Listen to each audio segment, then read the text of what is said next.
Hi, this is Jody Millman from BookTrib.com. I don't know if you can see me, but I'm having trouble seeing you, Matt. Oh, I can There we see go. you perfectly. There we go. Nice to meet you. I'm excited to have this conversation. Nice to meet you too. So, what intrigued you about bringing Jamie and Claire's backstory to life? Um, well, it just felt so natural.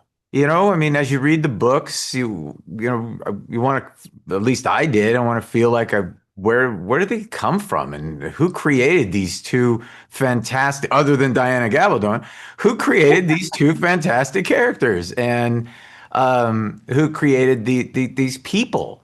Were they destined from birth to know each other and to be together? And I think that's really the fun part of this series is to see how we kind of intertwine these stories to say maybe it was fated from their birth that they were meant to be. In reading the books and watching the series, Ellen and Brian have been introduced to us and Mhm. introduced to the fans. Julia and Henry really haven't. Right. Along with Uncle Lamb, and they're so important to the story. What challenges did you have in bringing those characters to life when you don't have any backstory or Diana's material for these people? Well, in Henry and Julia, I think there is a backstory there. We try to dig through the books and find out who Claire is and who she became and who the stories about Uncle Lamb. And, you just kind of thread that across and go, well, Uncle Lamb is Henry's brother.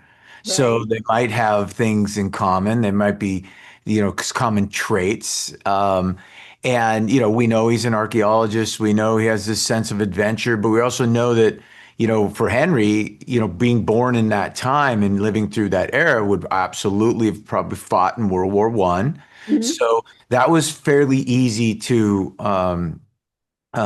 design because he would have been there. And then, I always thought, well, Claire's mom certainly would have fought the cause on the other side. Yeah, right.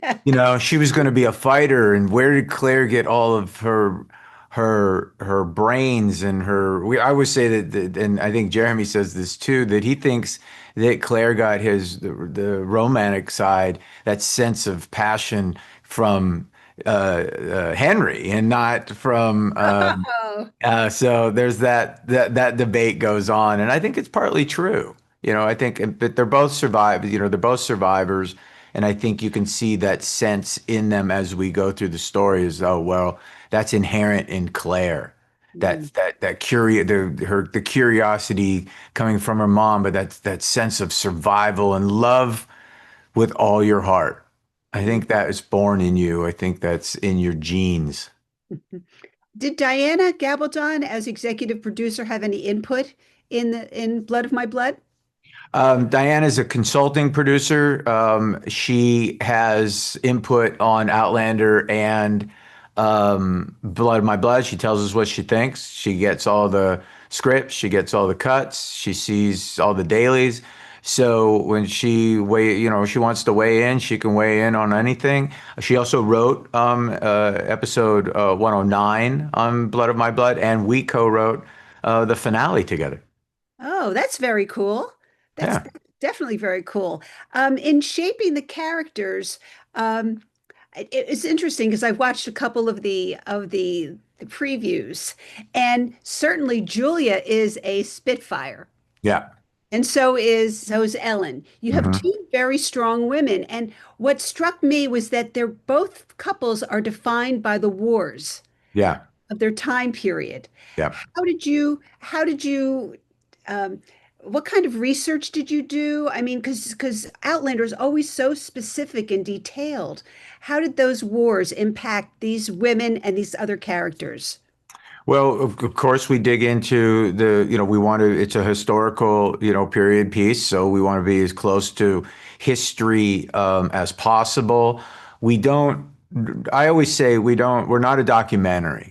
Right. So we don't have to tell what happened in the wars accurately, but we have to present the period accurately. Mhm.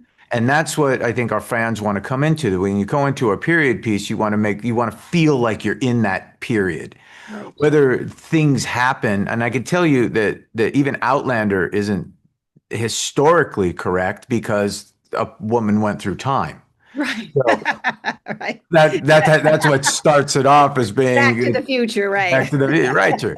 So, but once you're in that period, it felt real.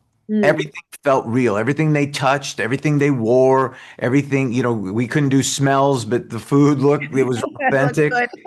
And with the same thing happens on Blood of My Blood is when you go into our world, historically, we are as accurate as we possibly can be, given that we're, 300 years out.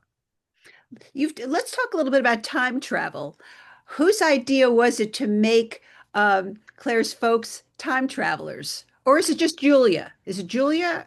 I haven't seen it. Know whether No, it's no, both. no. Well, I'll answer the first question. When I was thinking about the series, one of the biggest elements in Outlander is the time travel. Right. So, to just tell the story of Brian and Ellen, that would just be a linear story about one couple, falling in love and, their life together. And it didn't feel quite Outlandery.